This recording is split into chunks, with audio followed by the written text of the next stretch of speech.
Hello mga ka-store, nandito na tayo sa ating raffle 10 pesos sa free coffee.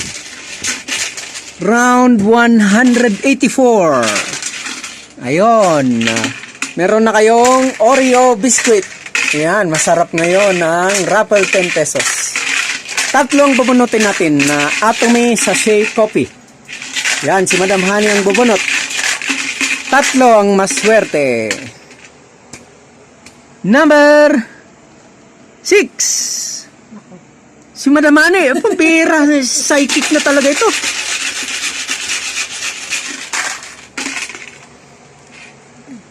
Number 7. Si Jerry, nakul, kinuha niya yung number ko. Sinaikick din niya talaga ito. Pambihira. Last.